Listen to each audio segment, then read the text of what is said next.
Et ils sont tous là à faire la même chose, et ces choses ne sont pas nulles en soi. Il n'y a pas de problème d'être coach de coach de coach de coach. Ce truc c'est super, il n'y a pas de problème. Le problème c'est qu'il y a trop de monde. Si vous êtes jeune entre guillemets et intelligent, vous êtes beaucoup plus désirable qu'une meuf bonne, on va dire. Les meufs bonnes, il y en a plein, des mecs qui sont jeunes, qui ont une énorme capacité de travail, qui ont une énorme capacité d'adaptation, et qui ont une énorme capacité d'apprentissage, et qui sont pas des merdes humaines. Tout le monde se bat pour les apprendre. Mais on va dire que Singapour, d'un point de vue bancaire, c'est pas évident, d'un point de vue immigration, c'est pas évident. Dubaï, c'est très simple d'un point de vue immigration. T'es Oui. Nigérian, t'es bienvenu à Dubaï, t'es russe, t'es bienvenu à Dubaï, t'es français, t'es bienvenu à Dubaï. Tu peux immigrer avec ta famille et tout le bazar. Tu peux très facilement aussi faire immigrer tes équipes pour venir travailler sur place s'il faut. Je veux apprendre le marketing, j'ai envie d'apprendre un mec qui me donne envie d'acheter. Mais donc je te dois beaucoup là-dessus, je te l'ai toujours dit.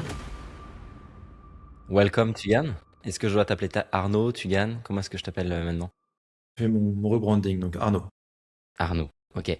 Bienvenue sur ma chaîne. Ça me fait vraiment plaisir de t'avoir parce que je le répète souvent et je m'en cache pas sur les réseaux. Tout est parti de toi en fait. Il y a 5 ans, quand j'étais encore au lycée, que j'ai quitté le lycée, que j'ai apply pour un fameux bootcamp.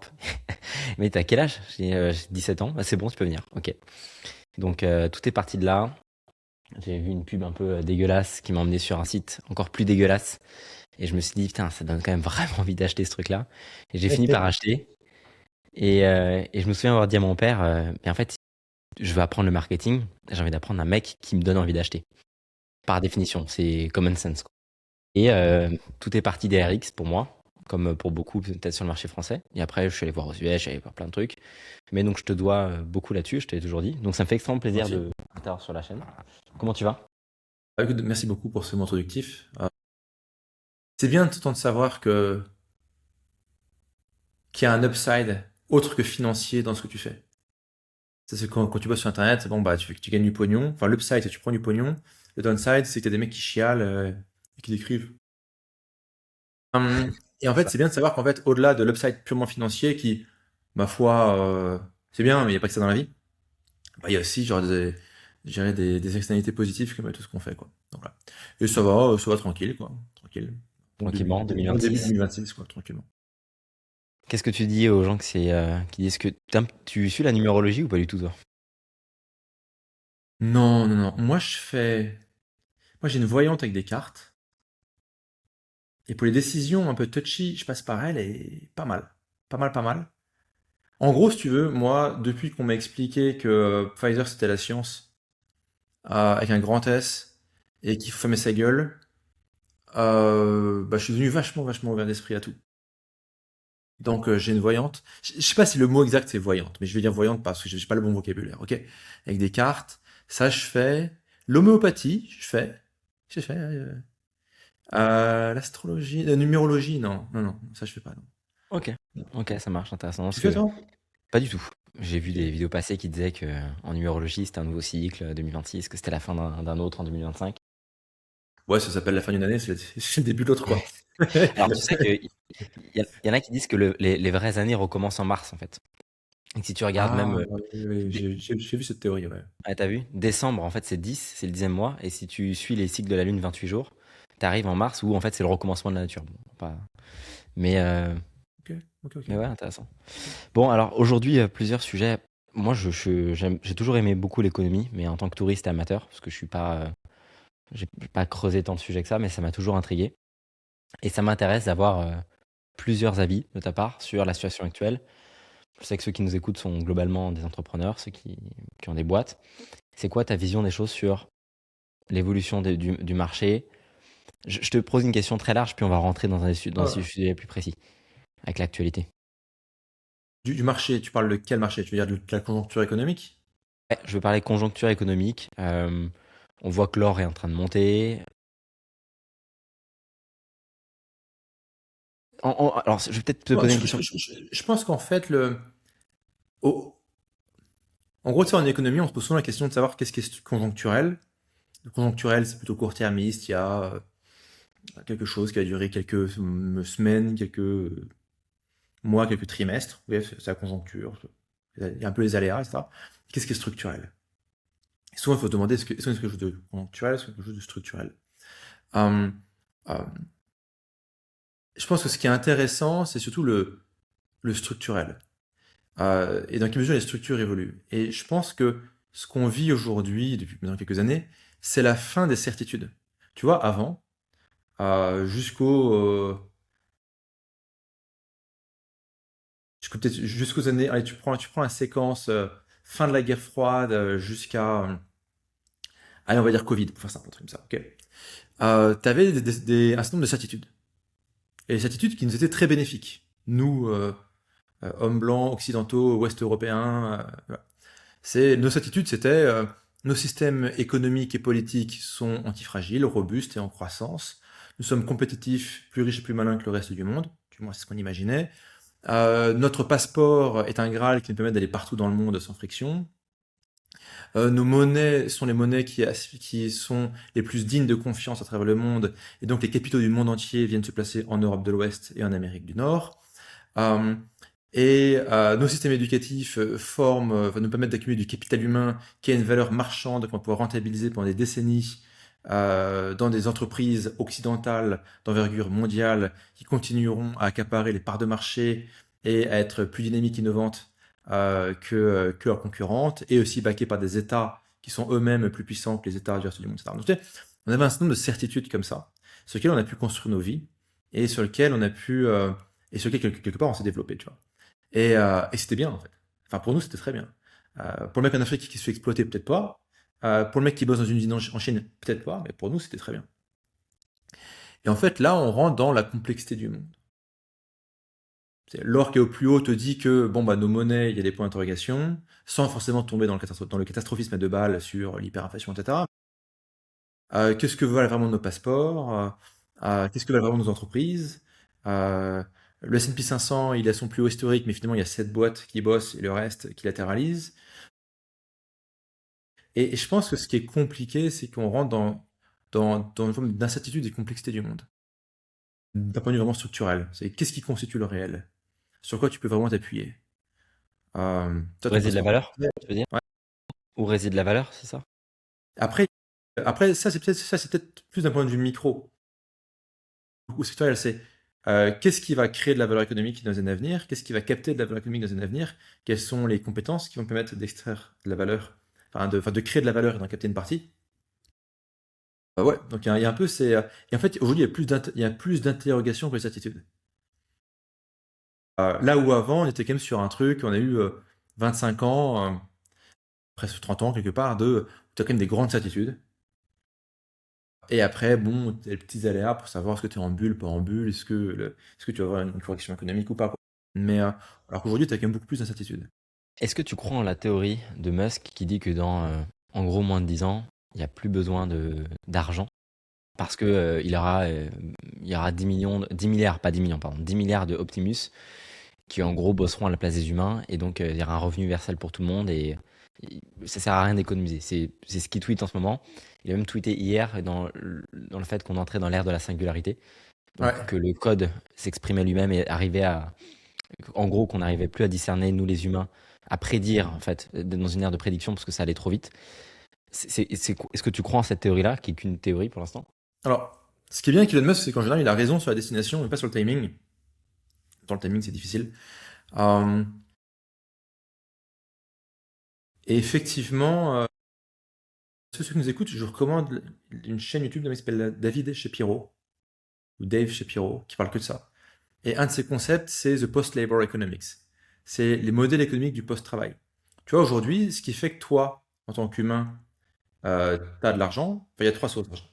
Il y a le travail. Le travail, ça peut être t'es salarié, mais t'es entrepreneur, t'es self-employed, t'es freelancer, tu travailles. Il y a le capital. Tu as acheté un appart, tu as acheté des actions, etc. Ça te rapporte des revenus de capital. Après, tu as les revenus de transfert. Prestations sociales, directes ou indirectes. Tu vois, quand ton éducation elle est gratos, c'est une prestation indirecte. Tu n'as pas reçu de l'argent que tu as donné à une école, c'est l'argent que tu as demandé à l'école. Bon, tu vois. Et, euh, et donc, tu as le travail, le capital et les transferts. Ce qui est à peu près sûr, c'est que le travail est en train d'être dévalorisé massivement. Les travailleurs cognitifs, intellectuels, tu vois, moi à l'époque j'avais fait HEC. Bah, HEC, t'es quoi? Quand t'es un HEC, t'es un cerveau analytique à grande capacité de travail. T'es un peu Le cher, consultant à KPMG. mais grosso modo, ouais, pour actionner des tableaux Excel et faire des PDF et des PowerPoint et des trucs comme ça. Et donc t'es un cerveau analytique de qualité, on va dire, supérieure à la moyenne, estime, sans forcément s'enflammer, hein, faut se calmer. Euh, Et bah, tu vois, ça, typiquement, l'IA et les LLM sont quand même très très bons là-dedans, tu vois. Donc il y a une, est-ce qu'il y a une démonétisation de ce type de capital humain à l'horizon? Probable. Après, tu as la démonétisation du travail physique avec des robots humanoïdes, comme tu dis. Optimus, c'est un peu la ramasse, peut-être plus aujourd'hui du côté de. Il y a une belle boîte aux US qui s'appelle Figure AI,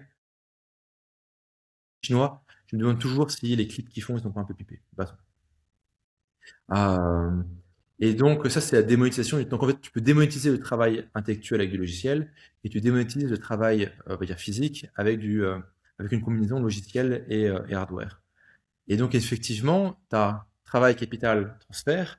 Le travail, peut-être que dans 10 ans, il ne pourra plus justifier de revenus, sauf pour des trucs un peu excentriques, des gens qui veulent absolument avoir tu vois, un majordome humain, ou avoir être servi par un humain, ou avoir un psychologue humain, ou une interaction humaine, etc.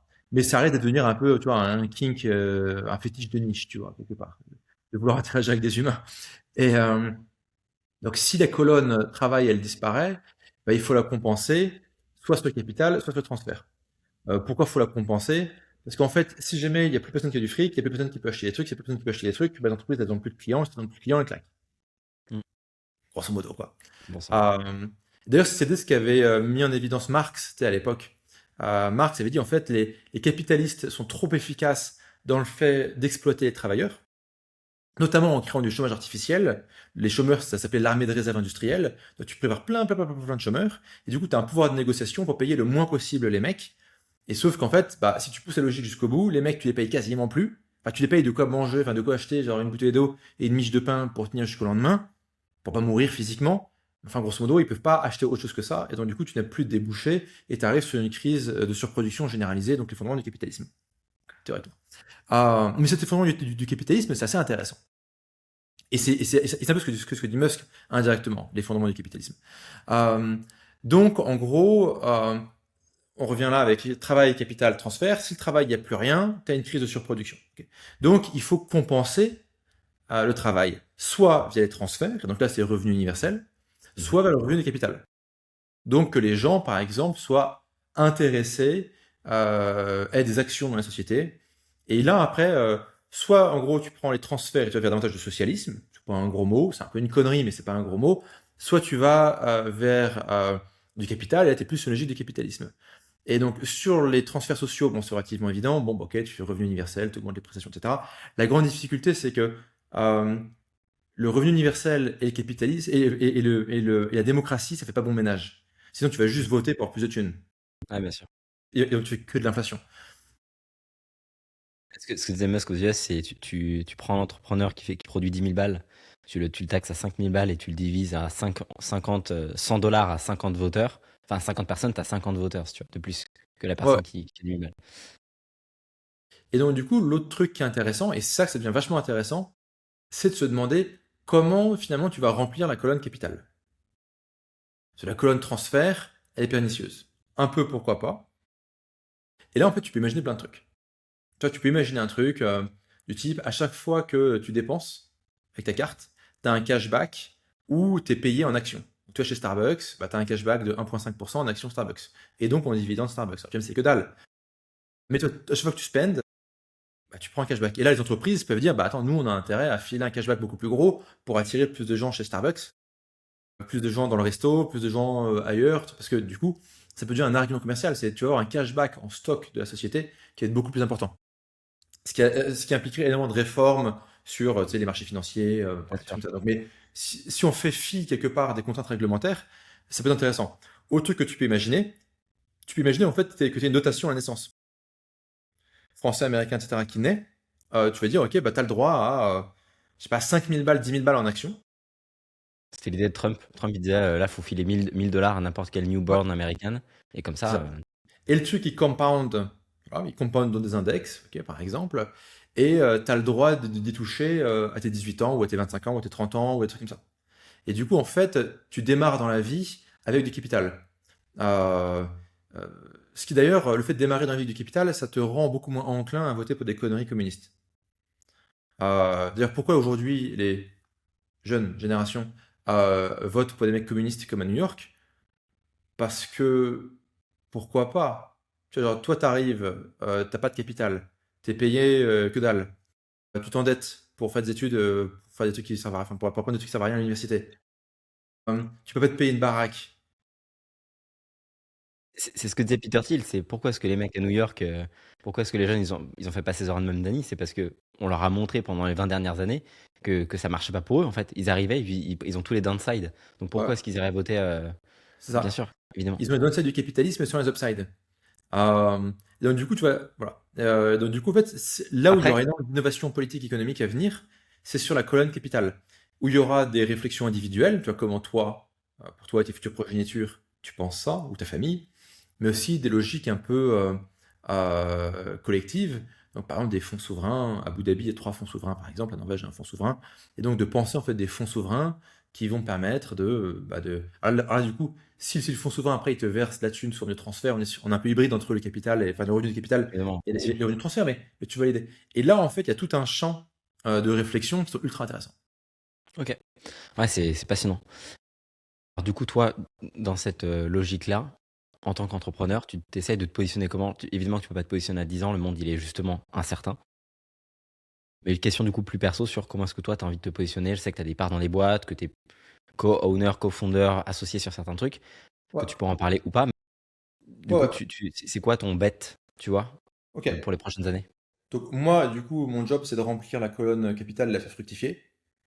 Euh, et j'ai quelques thèses. Ces thèses ne sont pas des conseils d'investissement pour ceux qui nous écoutent, ces thèses peuvent s'avérer être erronées, et entre le moment où je dis ça et le moment où vous regardez cette vidéo, peut-être que ces thèses auront changé. Ok.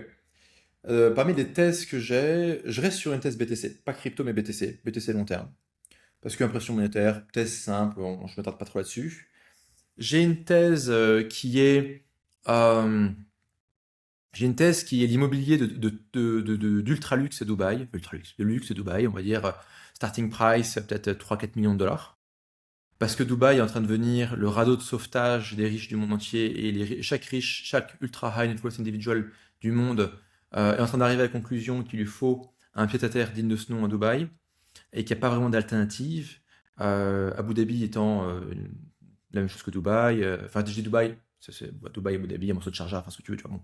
Bon. Euh, L'Arabie Saoudite en est très loin et la plupart des autres pays sont plutôt entre le masochisme et le suicide civilisationnel, tu vois. Singapour, je connais pas assez pour avoir un avis. Mais on va dire que Singapour, d'un point de vue bancaire, c'est pas évident. D'un point de vue immigration, c'est pas évident. Dubaï, c'est très simple d'un point de vue immigration. T'es Oui, Nigérian, t'es bienvenu à Dubaï. T'es Russe, t'es bienvenu à Dubaï. T'es Français, t'es bienvenu à Dubaï. Tu peux immigrer avec ta famille et tout le bazar. Tu peux très facilement aussi faire immigrer tes équipes pour venir travailler sur place s'il faut. Tu peux très facilement scolariser tes gamins. Singapour, c'est la réputation d'être quand même un peu plus compliqué. oui, puis force est de constater qu'autour de nous, moi j'ai, enfin, sur 10 personnes, je sais pas s'il y en a une qui est allée à Singapour, tu vois, on en parle comme étant une ville ou un secteur qui est intéressant, mais si tu regardes vraiment les mouvements effectivement de migration, c'est beaucoup moins, en tout cas de moi ce que je peux constater autour de moi, à Singapour qu'à Dubaï. Donc Peut-être que c'est c'est quelque un chose biais qui... occidental. C'est que Ok. peut-être que les Asiatiques ils convergent vers Singapour, et les Européens et Africains et les gens du Moyen-Orient ils convergent vers Dubaï. Ça pourrait être ça. Je sais pas. Faut regarder les flux. Bref, il y a une thèse qui est ça. Et j'ai mis du temps à comprendre l'immobilier à Dubaï. Parce que, tu vois, nous, on vient d'un pays où il n'y a pas de croissance. Donc, en fait, voir des mecs et où on construit un immeuble de 5 étages à Paris en 10 ans. Parce que commission, mairie, t'as même l'ONF qui va arriver, t'es l'organisme spécial des forêts. Il y a un morceau d'arbre, donc non, mais attends, est-ce que vraiment on peut? Je sais pas. Ah, en fait, quand tu arrives à Dubaï et que les mecs ils copie-collent des tours, ils copie-collent des districts et des maisons, et poum poum poum poum poum, la seule analogie que t'as, c'est la bulle spéculative. Ça fait que monter en prix, en quantité, en euphorie. La seule analogie, c'est la bulle spéculative. Je dis pas qu'il n'y a pas de spéculation, et je dis pas que le marché ne peut pas corriger. C'est possible. Alors qu'en fait, c'est juste qu'on vient d'un monde sans croissance. Toi, t'es un Africain, t'es un Nigérian, tu dis bon bah ouais, les mecs qui construisent des tours toute la journée, bah ouais, normal, ils sont en croissance quoi. Ça s'appelle être en croissance, les mecs, c'est tout quoi. Il y a pas, enfin, c'est pas obligé que ça soit un problème, tu vois. Bien Après, t'as un sûr. contre-exemple, la Chine, tout le monde était en croissance, et puis un jour, ils ont une bulle, enfin la bulle a pété, et ils s'en sont pas encore remis. Mais donc là, j'ai une allocation de capital dans ce sens-là. Autre thèse que j'ai depuis 2020-2021, c'est la thèse sécuritaire en Europe de l'Ouest. On va vers un bordel généralisé avec une violence généralisée. Moi, je fais pas de politique, c'est pas mon combat. J'avais acheté la boursière de 2027.com, ma voyante m'a dit, parce qu'on parlait de voyance tout à l'heure, m'a dit non, donc ok, je vais acheter la casquette aussi. Enfin, passons. Euh, Du coup, on annule. donc non, pas de politique, juste c'est le bordel. Besoin de sécurité, sécurité des biens, sécurité des personnes, sécurité des entreprises, sont en explosion. On voit les vagues de kidnapping sur la crypto. D'ici 2 ans, toute personne qui figure dans le classement de challenge des 500 premières fortunes de France, à mon avis, se fera kidnapper ses gamins, ses petits-neveux, ses machins, sa mère, sa maid ou j'en sais rien. Parce que c'est rentable. Et tu vas me dire, oui, mais ces gens n'ont pas de crypto pour payer. Aussi, ils ont Revolut et crypto, tu peux mettre la crypto. Problème réglé. Et puis, là, les mecs qui kidnappent sont cons. Donc, en fait, ils vont pas jusque-là. Bref. Donc, évidemment, je ne souhaite pas la violence. Je préférerais que la France soit un pays paisible et je préférerais ouvrir des crêperies. Mais bon, c'est ce que c'est. Donc, j'ai une thèse d'investissement là-dedans depuis pas mal d'années. Donc, j'investis dans des boîtes spécialisées, j'investis dans des startups qui font des armes. J'ai cette allocation-là. C'est intéressant. C'est un métier régulé, compliqué, etc. Donc, tu vois, moi, j'ai aucun rôle opérationnel, il faut que ce soit, je suis purement un Évidemment. investisseur. J'aide un peu sur le marketing, fondamentalement, voilà. Je suis un peu le Non, tour puis de c'est tout. intéressant de trouver des boîtes et boîtes physiques et dans ce domaine-là. Ouais, c'est vraiment ok, très intéressant. Une autre thèse vers laquelle, qui m'intéresse, c'est la reconversion des cols blancs. Tu vois, les cols blancs, c'est ceux qui ont le plus de thunes après ou ex aequo avec les retraités, ça dépend des pays. Donc on va dire les catégories socio-professionnelles supérieures, éduquées, etc., qui jusqu'à présent ont bénéficié et de la mondialisation et de la révolution technologique. Euh, Eux, ils commencent à se poser des questions avec avec le débarquement de l'IA. Donc encore une fois, on n'est pas sur un scénario catastrophiste où tout le monde va être foutu à la porte demain. Ça prendra un peu de temps. Mais il y a une anxiété qui monte et ces gens-là vont avoir besoin, ils vont avoir envie de se convertir. Besoin économiquement, parce que leur crédit il est sur 15 ans. Par contre, ça passe dans un taf. Et après, envie, parce qu'ils ont envie de faire autre chose. Et ouais. Je me permets juste de couper à ce moment-là parce que je sais plus qui est-ce qui avait dit ça, mais c'est l'être humain peut supporter toutes les souffrances, mais pas la perte de sens. Et je pense c'est un vrai sujet plus qu'économique, c'est que s'ils ont plus effectivement d'utilité en sein de la société, il y a un vrai truc qui va se passer à ce niveau-là. Aujourd'hui, les gens ont l'impression d'avoir des bullshit jobs qui servent à rien, dans des hiérarchies qu'ils comprennent pas, avec des salaires qui sont pas intéressants. À la limite, ton job est pas du tout intéressant, mais t'es payé 300-400 k par an. Je sais pas s'il y a beaucoup de financiers qui sont vraiment passionnés par la finance, quoi, ou ils sont passionnés par leur bonus. Peut-être plus que le bonus, tu vois. Tu sais, il y a quand même moyen de marchander, hein. C'est bien qu'il y ait 200.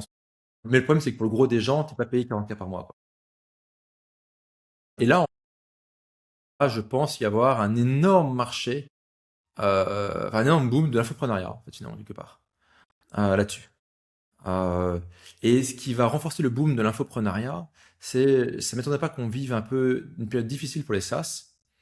Encore une fois, pas en 12 mois, ok, ça prend un peu de temps, mais je dirais la valorisation faite avec l'effondrement des barrières d'entrée, n'importe qui peut vibe coder un SaaS, même un SaaS un peu bancal. Euh, les valorisations de rachat de boîtes vont chuter. Les valorisations d'investisseurs, enfin, l'appétit, l'engouement des investisseurs pour des boîtes de software va peut-être aussi un peu se tarir à terme, quand ils verront que c'est quand même compliqué d'exit. Euh, et donc, en fait, ce qui va peut-être, là où la valeur va peut-être beaucoup se déplacer, c'est sur l'infoprenariat qui apporte deux choses. Un, du cash flow. Deux, à travers une relation, une résistance relative face à l'IA. Et trois, une distribution pour des produits. Et distribuer, c'est cher. Donc ça, c'est une quatrième thèse. Et après, j'ai plein de petites thèses marrantes. Ok. Voilà, des trucs un peu plus micro, sur lesquels, voilà, je bosse, quoi. Ok, ok. Genre une, par exemple, parmi toutes. Une petite thèse simple, c'est la distribution du marketing à travers la stratégie de clipping.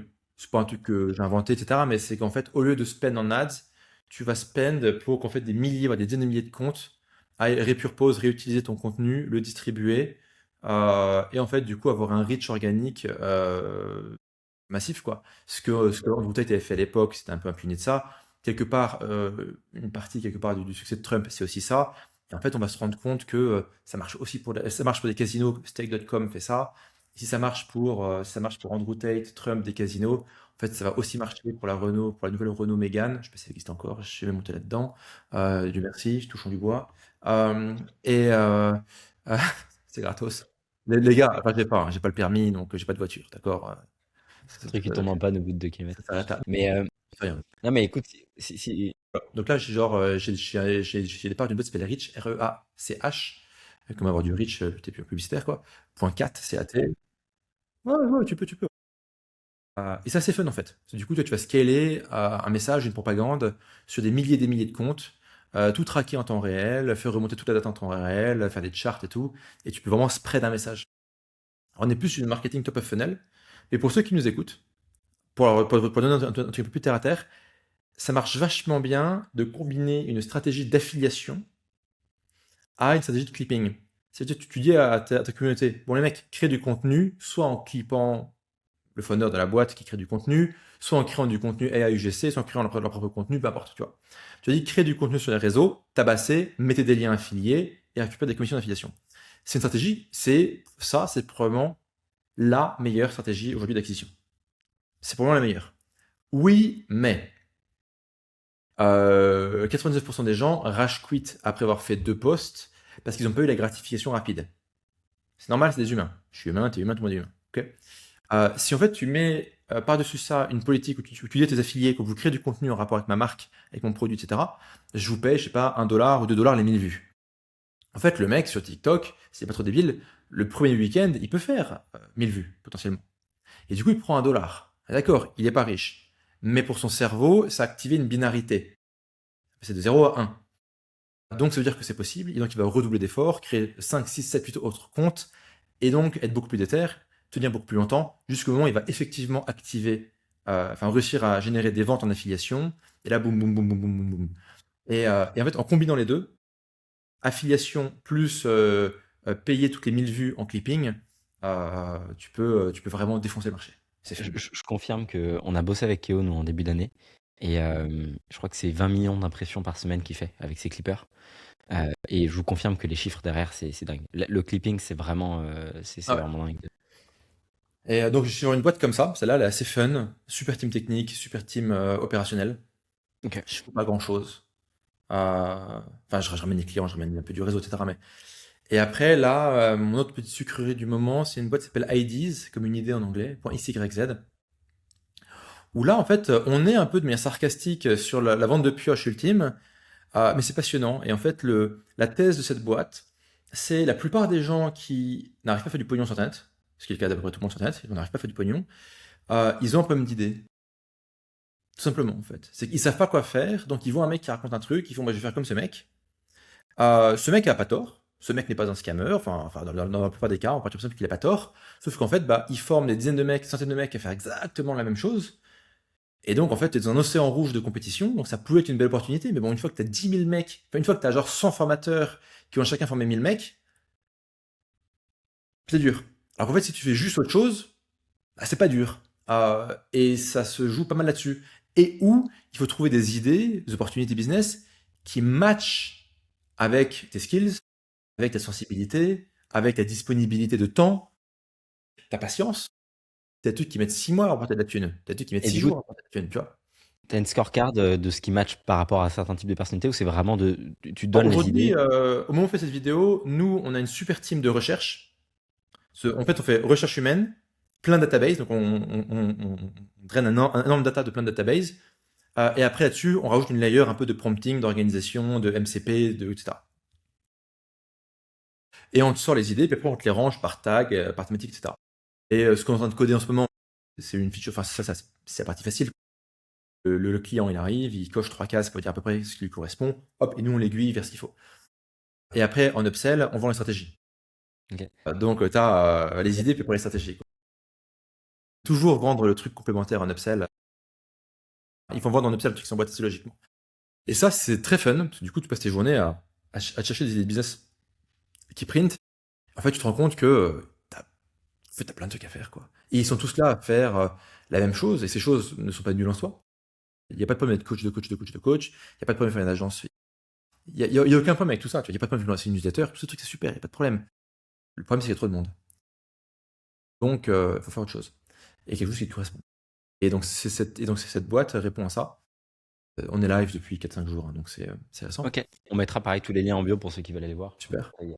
Et voilà, donc c'est un peu Après, sur une dernière petite thèse qui est un peu contradictoire à ce qu'on a dit au début, c'est faire également des paris sur l'inertie du monde. C'est se demander sur qu'est-ce qui va pas changer. En fait, au lieu d'être obnubilé par ouais, tout va changer, tout va être disrupté, tout le monde va être au chômage, la monnaie va s'effondrer, ou j'en sais rien. Juste dire, en vrai, qu'est-ce qui va pas changer? Et en fait, et investir dans des business, ou créer des business, ou acheter des business, peu importe, des trucs qui vont pas changer. Et je te donne un exemple. J'ai investi l'été dernier dans une boîte qui s'appelle The Next Big Shit, qui est une newsletter. Et tu vois, c'est une newsletter d'actualité économique tech. Alors, c'est la meilleure en termes de qualité, en termes de curation enfin, c'est vraiment passionnant. Enfin, je la recommande. Euh, Je recommande aussi, j'ai dû investir, j'aurais peut-être filé quoi, 6 000 à 7 000 balles, très rentable. Et c'est vraiment, vraiment super. On a deal avec investi eux 10 et 000 balles c'est. dans la newsletter. Ouais, Non, en dans sponsoring. l'ancêtre. Avant la newsletter, il y avait une sorte de mastermind qui est après devenu une newsletter. Non, non, non, dans du sponsoring. Ah, ok, ok. Oui, ok. T'as acheté des sponsors. Ok, t'as acheté dans un Ouais, cas c'est ça. publicitaire. Ils sont vraiment top. Ils sont super. Ils sont vraiment super. En fait, moi, quand je voulais investir dans la boîte, c'est la partie un peu start-upper de mon esprit.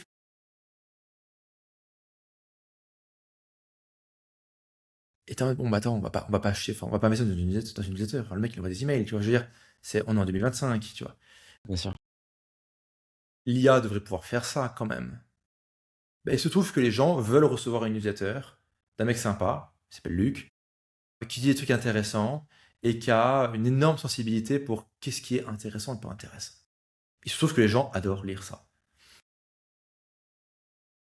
Et tu vois, là, c'est de l'inertie absolue.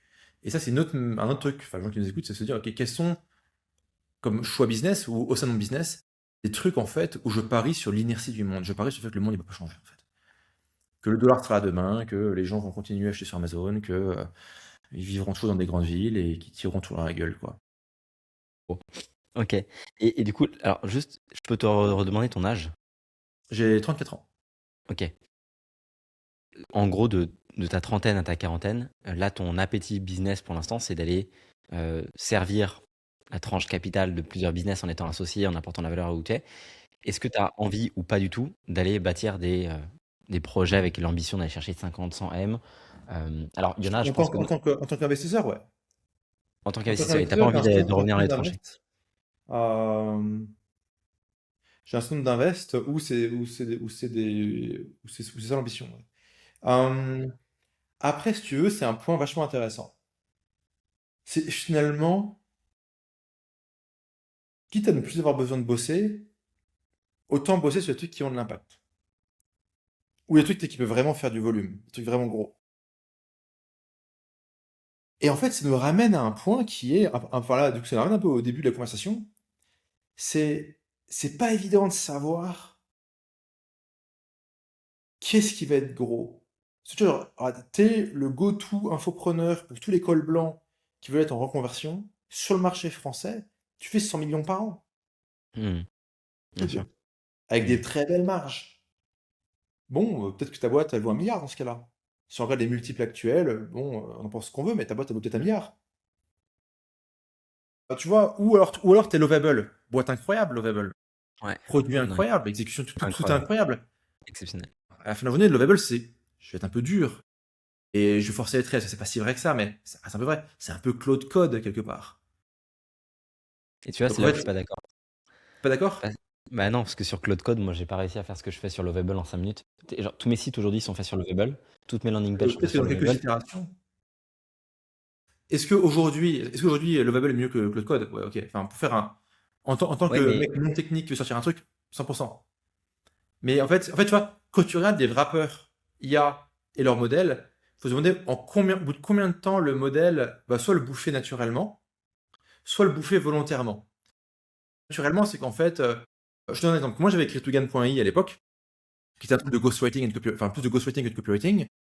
Tu ne pouvais pas, alors, c'est très con, tu ne pouvais pas copier-coller d'URL dans ChatGPT. Donc, en fait, nous, juste le fait, nous, que tu pouvais mettre des URL, qu'après, il les prenait, les scraper et traiter cette information, c'était trop bien. Ok, mais pour combien de temps?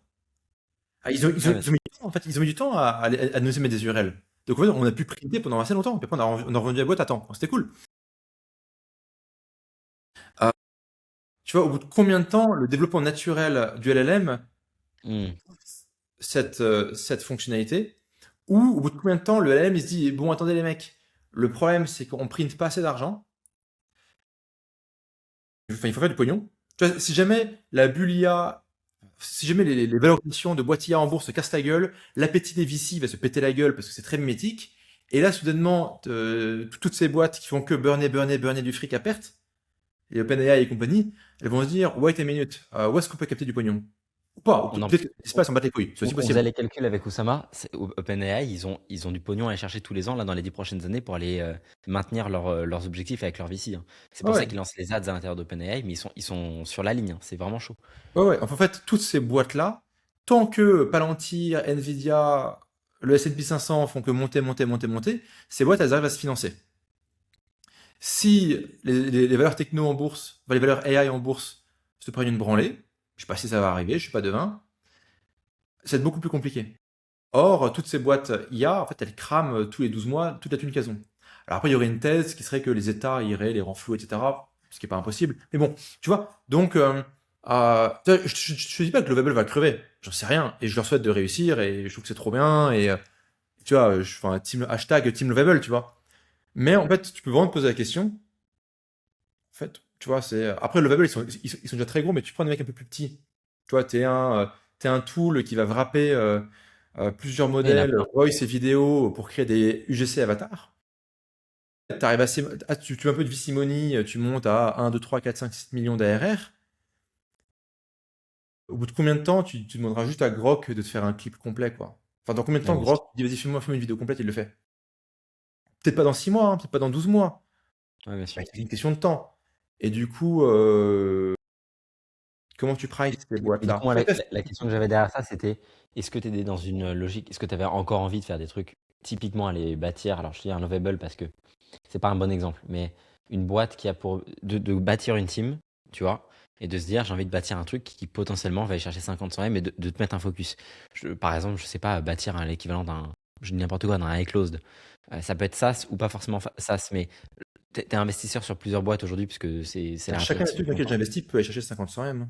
Ok, ok. Ah, Ce c'est que je pas veux dire, c'est que garanti, ça dépend. Il y a en des mode courses par investisseur, c'est ça argument. que je voulais dire. Bien sûr. Ouais, ouais. Ok, ok, ok, super intéressant. Et c'est qui les mecs que tu regardes aux US? Est-ce que tu écoutes des podcasts? Est-ce que tu regardes des chaînes YouTube que tu auras à partager? Est-ce que tu as encore des mecs que tu trouves vraiment intéressants ou est-ce que globalement c'est du recyclage Je et... vais juste ouvrir mon YouTube, voir ce qu'il me recommande. David Shapiro. Ok. Je trouve que c'est vraiment trop bien. J'écoute qui d'autre Écoute en anglais.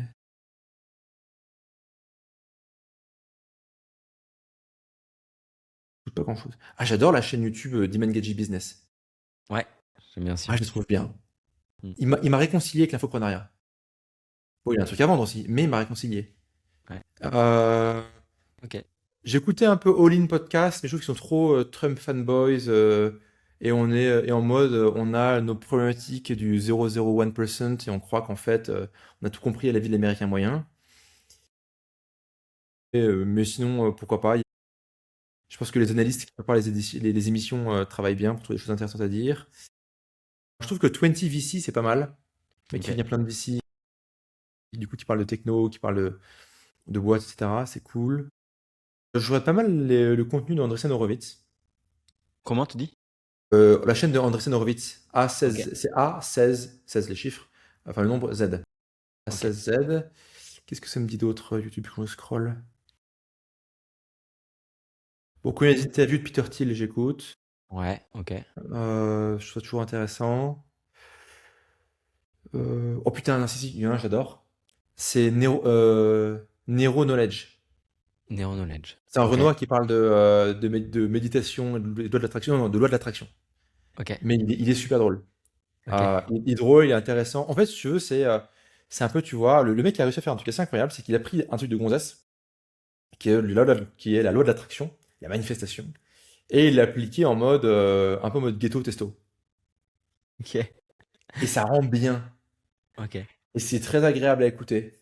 ok, ok. Euh, Intéressant. et c'est un mec, sa chaîne YouTube, ça mourait de rire, parce que ça fait, je pense, 2 ans qu'il fait la même vidéo 2 fois par semaine. C'est grosso modo la même vidéo à chaque fois, quoi. Enfin, le hook est différent, mais grosso modo, c'est la même vidéo. Depuis 2 ans. Et ça fait des vues, des vues, des vues, des vues, des vues, parce que les mecs, ils veulent toujours écouter. Parce que, ouais, est-ce que C'est marrant. peut-être de la même manière que tu prends la chaîne principale de Alex Becker, le mec, il t'a publié la même vidéo sur la Évidemment. crypto pendant Ouais, deux c'est la ans, hein. même Tu vois, vidéo c'est que YouTube pendant 2 ans, même complètement. vidéo, même coin, même recommandation, même truc. Ouais, bien sûr. Qu'est-ce qu'il y a d'autre comme truc un peu sympa? Euh,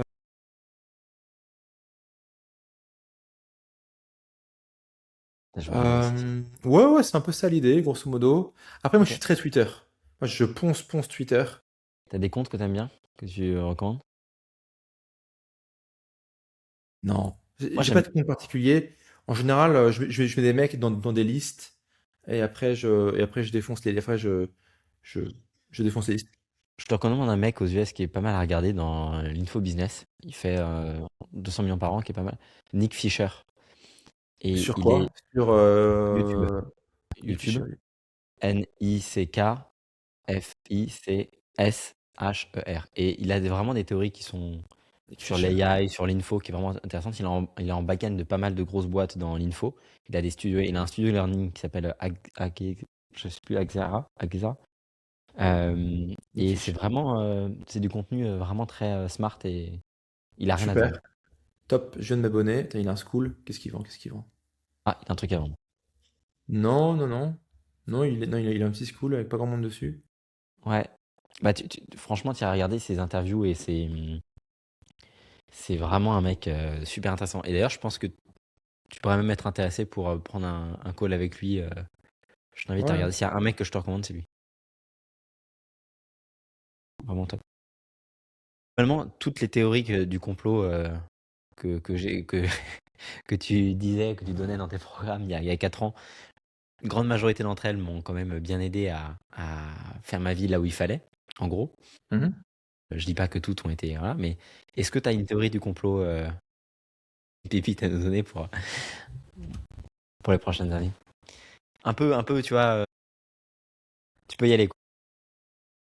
Fais sauter ta chaîne. Ouais, c'est le concept. Euh, Ah, j'ai passé un petit complot facile là. C'est ça que je me suis un peu calmé là-dessus. Bah ouais, je t'entends En fait, moins. j'ai trouvé que les complotistes étaient trop colériques. Ils sont trop malheureux, ils sont toujours en colère. Et je trouve que ça me. Moi, je suis pour le complotisme heureux, moi. En fait, c'est aussi le truc, ça fait un peu sociopathe. Moi, je suis devenu d'accord avec le Deep State, en fait. Je veux Ça dire, switch. euh, tu vois, j'ai fait une vidéo sur ma chaîne qui s'appelle La mort et leur métier. Bon, je me suis fait chercher de ban à toute patate. Et tu vois, il y a un moment donné, il faut gérer le parc humain. Les humains enfin, sont très court-termistes, ils en ont rien à foutre de l'avenir. Les politiques, ils ont autre chose à faire de leur journée. Et finalement, en fait, les seuls mecs qui s'intéressent vraiment à l'avenir, c'est les Bill Gates, les mecs à Davos. C'est ces mecs-là, en fait. Et si tu veux, il faut quand même leur donner ce crédit-là. Tout le monde gueule, tout le monde chiale, tout le monde jacasse, tu vois. Mais je veux dire, il n'y a personne qui s'y intéresse vraiment, c'est les seuls à s'y intéresser. En moyenne, ils ont quand même 20 points de QI de plus que tout le monde. Enfin, que la moyenne, en tout cas. Enfin, même plutôt 40 points de QI de plus que la moyenne. Si eux ils disent qu'on est trop nombreux, écoute, peut-être qu'on est trop nombreux, tu vois. Et t'en fais ce que tu veux de cette Ouais. information. Tu vois, et après, l'autre truc, ces mecs, ils veulent nous contrôler. Ah, ils veulent nous contrôler.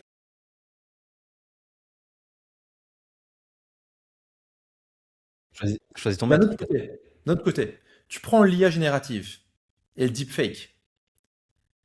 D'ici 2030, 100% de l'humanité aura vu 100% des gens qui l'aiment en triple anal deepfake 4K.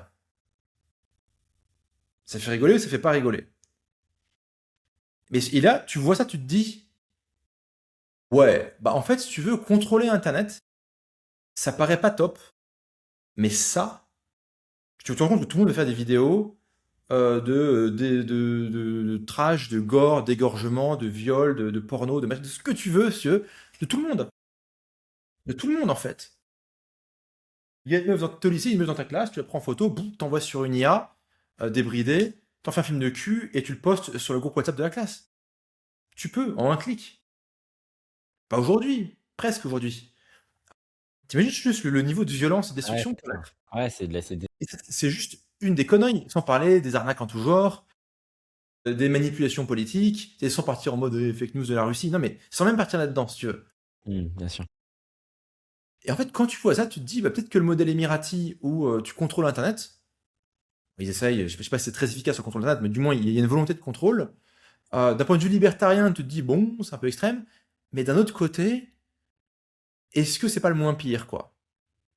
Tu vois? Et, euh, et c'est vrai que moi, mon raisonnement, il va un peu vers ça en ce moment, quoi. Ok. J'aime mon Ok. prochain, je lui souhaite prospérité, amour, bonheur et tout ça.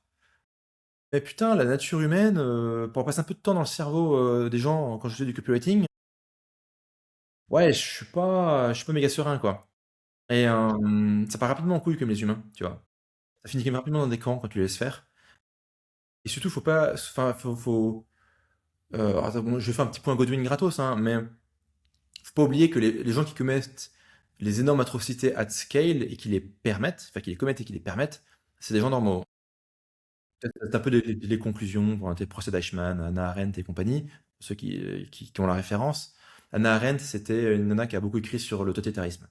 Et sa conclusion, en suivant le procès de Eichmann, qui est un dignitaire nazi, c'était, bah, en fait, c'est un mec normal. Il n'est pas Sauf, animé d'une haine particulière, il n'est pas méchant, il n'est pas là à battre ses enfants et à torturer son chien. Non, non, c'est un mec normal, tu vois, bien, relax, tu vois. Et du coup, pourquoi... sauf, ouais. sauf si c'était le deep state américain qui était là qui l'a mis là pour contenir les Russes et le communisme et faire barrière à ce moment-là. Et faire perdre 30 millions de Russes durant la Seconde Guerre mondiale. Je crois pas trop à ça. Ok. Je trouve que le timing match pas trop. Le timing match pas trop. Et non, non, ce que je veux dire, c'est que mon point, c'était plus sur la banalité du mal. Oui, ok, dans ce sens. Les Non, gens qui ça font des vient énormes de. saloperies ou qui permettent des énormes saloperies, c'est souvent des gens assez normaux comme toi et moi. En fait, c'est pas everyone, ça peut être anyone. C'est plutôt dans ce Ouais, sens-là, ouais, quoi. c'est ça. C'est pas everyone, c'est anyone, ouais, potentiellement. Et, et c'est assez intéressant, tu vois. Et quand tu mets entre les mains de ces mecs des trucs comme... enfin, quand tu leur tabasses le cerveau, avec des formats courts, TikTok et autres, ça fait déjà du dégât. Tu rajoutes du deepfake et des Mm. trucs un peu tarés là-dedans. Et je pense que ça peut vraiment faire du dégât. Et tu vois, ça fait des années que Davos, il nous explique, ouais, il faut contrôler Internet, fliquer tout le monde, et tout le monde gueule.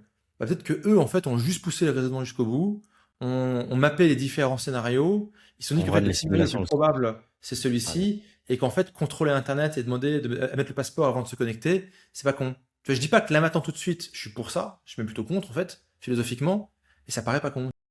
De la même manière, quand les mecs te disent on est trop nombreux sur Terre depuis des années, bah en fait, peut-être qu'ils se sont juste posé la question de l'IA et de l'automatisation. Ils ont dit bah oui, effectivement, en fait, les gens vont servir à rien économiquement en 2035, avant ou après, j'en sais rien. Du coup, ils vont tous être là, occupés à rien foutre. Ça va être un gros problème, en fait. Et donc, en fait, réduire la natalité, c'est pas si débile que ça. Tu vois? Euh, bon, point d'interrogation. Ouais, bien sûr. Je dis pas que je valide à Non, mais ok, 100%, mais non, mais bien sûr, je dis évidemment. que ça paraît quand même, ça paraît pas juste débile, tu vois. Euh, C'est intéressant de prendre l'autre partie aussi, de regarder. ouais. Ok. Ok, écoute, super intéressant. Euh,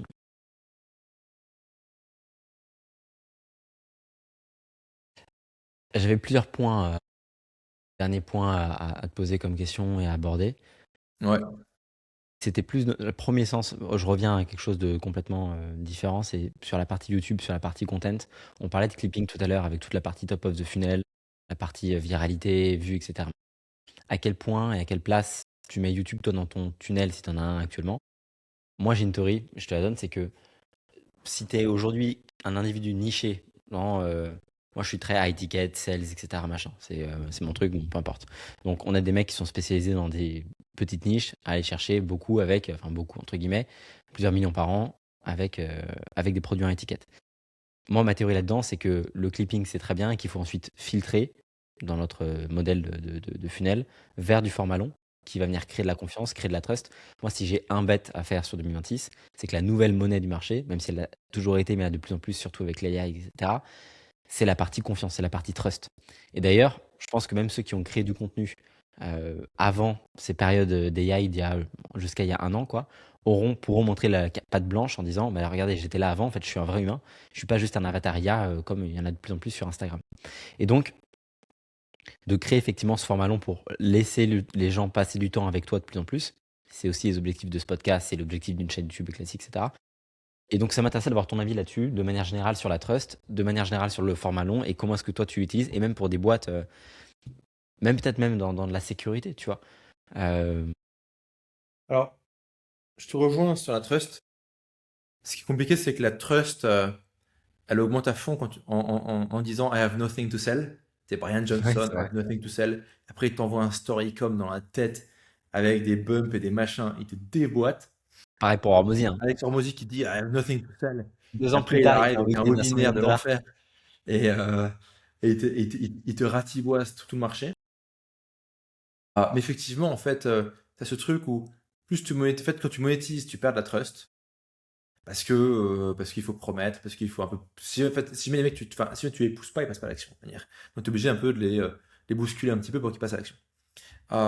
Et donc, en fait, moins tu vends, plus tu as de trust, mais en même temps, plus tu vends, plus tu as un peu un flywheel pour aller créer du contenu, financer du contenu, monter en gamme, etc.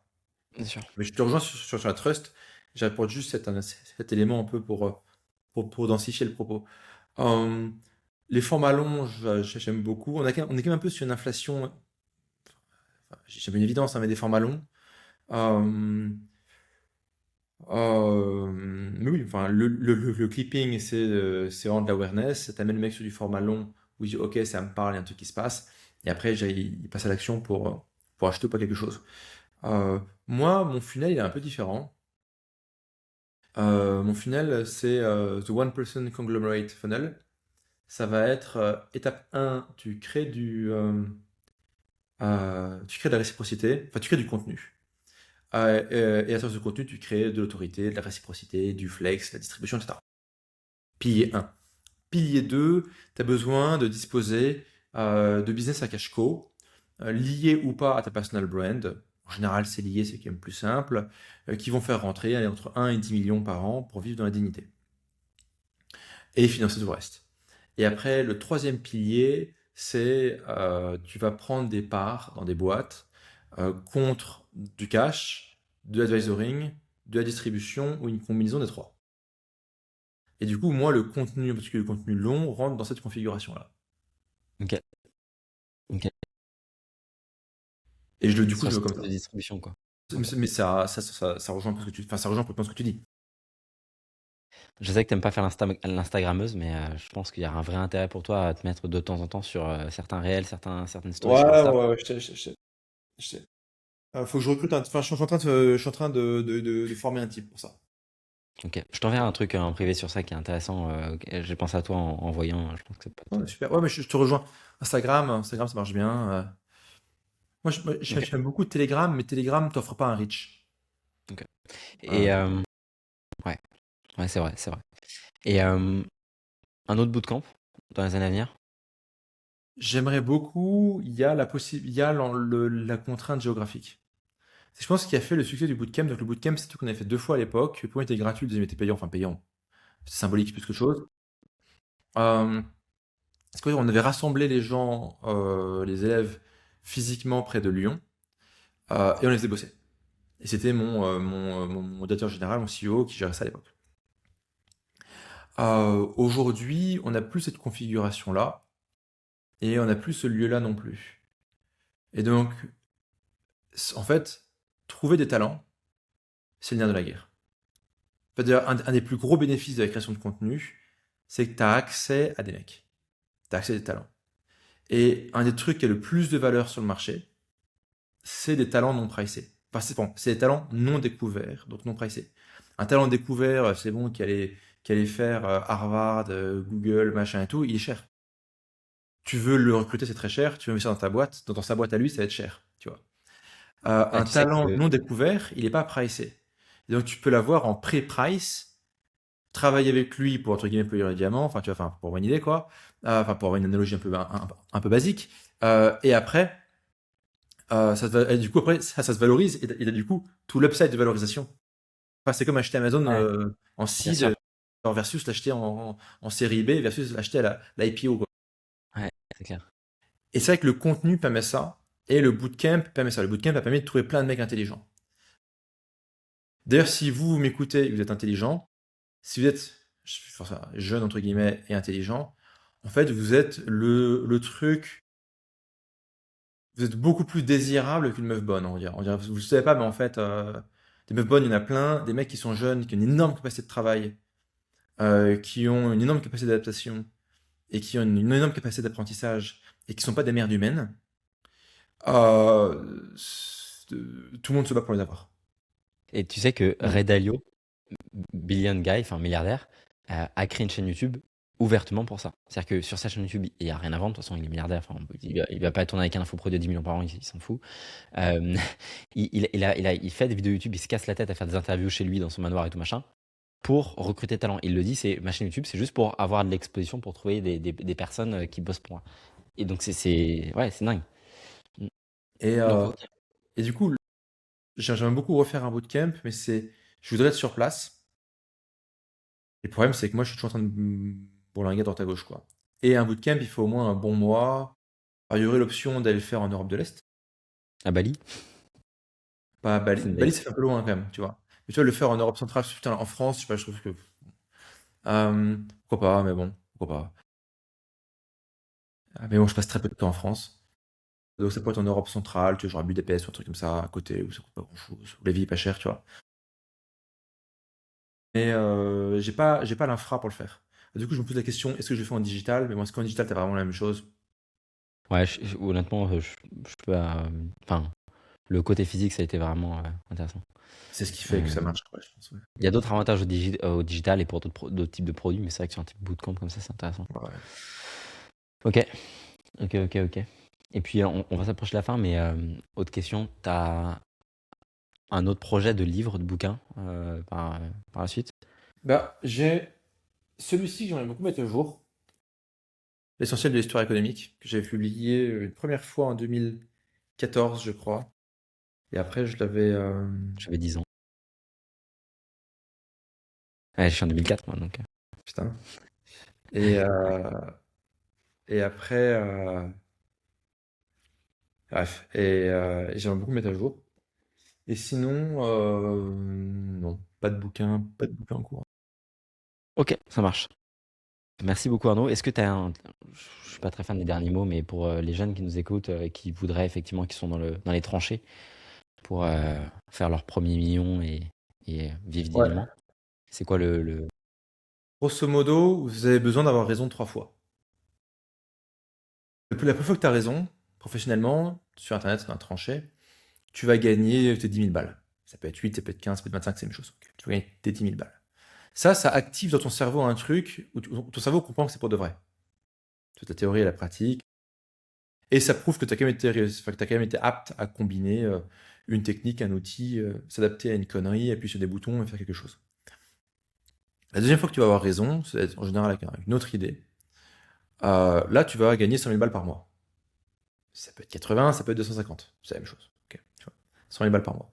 Ça, tu vas apprendre, enfin, tu vas t'amener à apprendre à recruter, à gérer des mecs, à penser ta fiscalité, à penser ton setup business. Tu vas avoir accès du réseau et tu vas avoir accès aussi à des cons et des parasites qui vont essayer de te voler. C'est la deuxième fois que tu vas avoir raison. Après, la troisième fois que tu vas avoir raison, tu vas gagner 10 millions. Ça peut être 8, ça peut être 25, c'est la même chose. Et là, ça te donnera accès à autre chose. Et tu auras d'autres problèmes et d'autres trucs. Et en fait, le 10 millions, c'est le nouveau million. Ok, parce qu'en fait, aujourd'hui, avec les millions, tu fais pas grand-chose. Inflation, etc., je ne refais pas l'histoire. Et donc, grosso modo, le chiffre important, c'est 10. Pour arriver à 10, vous avez juste besoin d'avoir raison 3 fois. Et en général, c'est 3 fois dans cet ordre-là. C'est si tu as juste un coup de poker, tu as un coup de bol, bam, tu as un store e-com qui marche, qui fait 104 bénéfices par mois. En fait, ces mecs-là, souvent, ils retombent à la case départ après. Ou alors, tu montes direct à 10 parce qu'en fait, tu as parié sur un shitcoin et qui fait fois 100 000. Ça En arrive général, rarement. ces mecs-là retournent aussi à la case de départ assez Ouais. rapidement. Je sais pas si c'est karmique, je sais pas ce que c'est, tu vois, mais ils retournent à la case départ. Par contre, le mec qui a pris ses 10, qui les a consolidés, qui a compris ce qui s'est passé, qui a pris ses 100 000 par mois, qui a consolidé, qui a compris, Quand il arrive à 10, en général, il va assez rapidement étape au-dessus et il reste pas à 10, tu vois. Il retombe pas en dessous, surtout. Donc voilà, le conseil, c'est que vous avez besoin d'avoir raison 3 fois. C'est tout. Le temps joue contre vous, parce que la fenêtre de tir pour faire du pognon, elle se referme, c'est de plus en plus difficile tous les jours, il y a de plus en plus de mecs tous les jours qui débarquent. Donc le temps joue contre vous. Il faut être, euh, il faut être assez brutal, il faut être bourrin, il faut être all-in. Et le truc, c'est qu'une fois que vous êtes passé de l'autre côté, le monde n'a jamais, enfin, l'expérience de vie sur Terre n'a jamais été aussi incroyable que pour quelqu'un qui a eu raison 3 fois. C'est incroyable. 100% d'accord. Ah, Insane. le monde est incroyable, si tu veux. Enfin, genre, t'es là, service de dingue, hôtel de dingue, avion de dingue, caisse de dingue, nana de dingue, etc. Enfin, je sais pas, fiscalité de dingue, bouffe de dingue, resto de dingue, Non, mais accès à ce que tu veux dans le monde entier, où tu veux, tu voyages, bon, bah, je sais pas quoi. Il y a un chaman qui a l'air intéressant au fond, je sais pas quel pays. Bon, bon, vas-y, j'y vais, rien à foutre. Combien de 1000 balles? Bah, vas-y, si tu veux, je m'en fous, vas-y. Tu vois, le monde n'a jamais, enfin, l'expérience terrestre n'a jamais été aussi incroyable. Et donc, ouais, ouais, c'est cool, quoi. je suis 100% en accord avec ça. C'est dingue. L'expérience de ouf. Je sais pas s'il y en a. D'ailleurs, pour finir là-dessus, je sais pas s'il y a eu dans l'humanité une période similaire à la nôtre en termes de technologie. Franchement, je Non. pense qu'on est au pic. Le seul truc, c'est que c'est très inégalitaire. C'est que c'est marrant, mais c'est pas marrant pour le grand monde, en fait. Tu vois, Ça a toujours été inégalitaire. Tu veux, Non, c'est les qu'en mecs qui fait, mettaient non, les ah non, pyramides, en fait, tu prends la France 1980, années 80, années 90, début années 2000, c'était quand même vachement correct pour tout le monde. Pas pour oui, le gros de mais, la population. oui, mais parce que là, tu regardes Aujourd'hui, en c'est France. merdique pour tout le monde, tu vois. Sauf pour le Oui, mais 0,01%. Donc en fait, je me permets, là, tu regardes les 30 glorieuses en France, mais si tu regardes à cette même période en Chine, là, ils étaient encore au Moyen-Âge en Chine. Tu vois? alors c'est après la Tente Glorieuse. La Tente Glorieuse, ça s'est mis en 73. Mais ce que je veux dire, c'est qu'il y a eu, enfin oui, je te parlais de la France ou de l'Occident. Tu prends l'Occident années 80, années 90, c'est incroyable. Pour le gros de la population, tu vois. Mais ce que je veux dire, c'est que. Mais oui, le mec qui est dans sa rizière en Chine à se faire fouetter par des communistes, ouais, lui, il trouve ça beaucoup moins marrant. Ouais, Quoique, hein, bien sûr. années 80, 80, enfin, années 80, c'est la réforme de Deng Xiaoping. Donc, enfin, après, c'est pas la rizière, c'est l'usine. C'est bon, c'est pas très marrant non plus, quand même. Mais ce que je veux dire, c'est quoi? C'est la vie est quand même, l'expérience terrestre aujourd'hui est quand même merdique et merdique hard pour quasiment tout le monde. Par contre, une fois que tu as eu raison 3 fois, l'expérience, elle est cool comme jamais, quoi. Voilà, c'est un peu ça. 100% C'est d'accord. bien, c'est pas bien, c'est ultra inégalitaire, oui. C'est con, c'est pas con, j'en sais rien. Mais pour le moment, c'est ça. Ouais, it's a fact. Merci beaucoup, Arnaud, pour ton temps et tout ça. Je vais mettre directement tous les liens de tes projets, ta chaîne YouTube juste en dessous pour ceux qui veulent les suivre, évidemment. Super. Merci pour Et l'invitation. puis, à un prochain épisode peut-être. Ciao, ciao. À la prochaine. Ciao. Ciao.